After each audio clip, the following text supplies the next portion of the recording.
दूर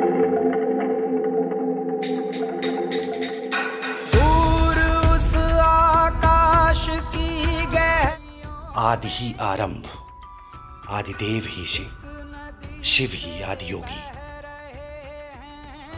जागरण, अभ्यास और समर्पण का नाम है योग। कई हजार वर्ष पहले हिमालय में कांति सरोवर झील के तटों पर आदि योगी ने योग विज्ञान का प्रबुद्ध ज्ञान सप्तऋषियों को दिया। बाद में सप्तऋषि अगस्त्य ने पूरे भारत उपमहाद्वीप का दौरा किया और धीरे धीरे पूरे विश्व में योग स्थापित हो गया। योग भारत की प्राचीन परंपरा का एक अमूल्य उपहार है। योग का उल्लेख भारत के प्राचीनतम साहित्य वेदों में से एक ऋग्वेद में मिलता है।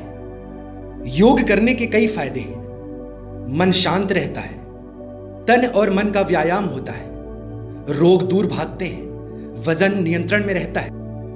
कैंसर जैसी बीमारियों से भी लोगों को छुटकारा मिला है और उनके मानसिक बीमारियों में भी उन्हें राहत मिली है।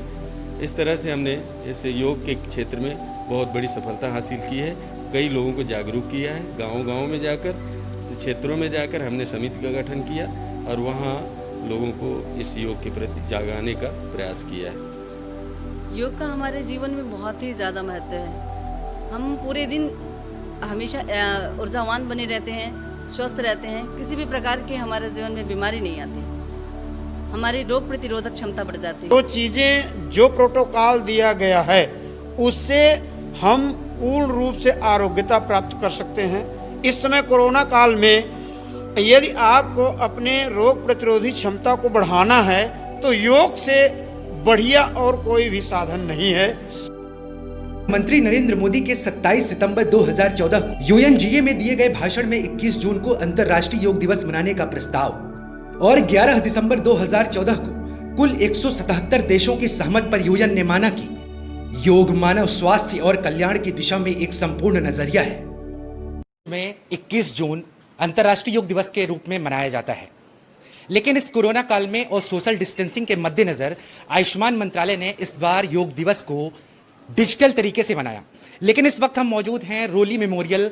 यहाँ पर योग शिविर चलता है और यहाँ पर कई योग साधक आते हैं। मैं आपको दिखाना चाहूँगा जिस तरीके से यहाँ पे सारे योग साधक आते हैं, उनके लिए पूरे एहतियात और बाकायदा यहाँ पे स्कैनिंग, थर्मल स्कैनिंग द्वारा उनका टेम्परेचर लिया जाता है और साथ ही यहाँ पे सैनिटाइज किया जाता है। उसके बाद यहाँ से उनको अंदर जहाँ पर वो जाके योग मैट पे बैठ के और योग आसन करते हैं।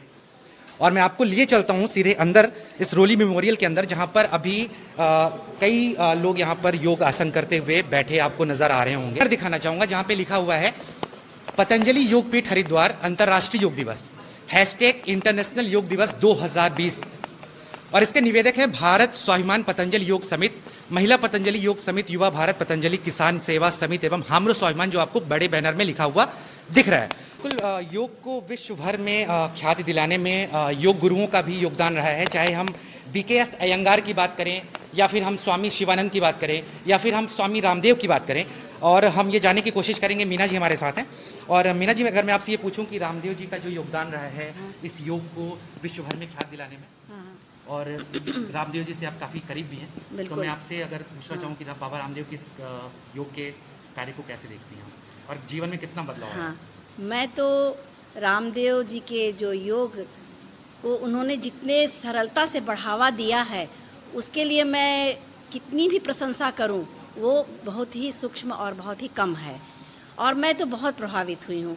मैंने अपनी आँखों से देखा है, हमारे ये योग सभागार में भी ऐसे ऐसे मरीज आए हैं जो योग के द्वारा ठीक होकर के चले गए हैं। और मैं अगर अपना अनुभव मैं बताना चाहूँ तो मैं भी बहुत सारी छोटी मोटी बीमारियों से, जैसे मुझे जुकाम बहुत रहता था, मुझे थोड़ी श्वास की प्रॉब्लम थी, तो उसमें भी मैं बिल्कुल स्वस्थ हो।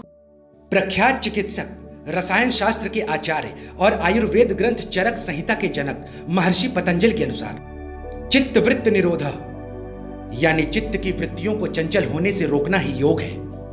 मन से शरीर के संबंध को संतुलित करके प्रकृति से रिश्ता जोड़ना ही योग कहलाता है। आदिदेव शंकर ही आदि योगी कहलाते हैं।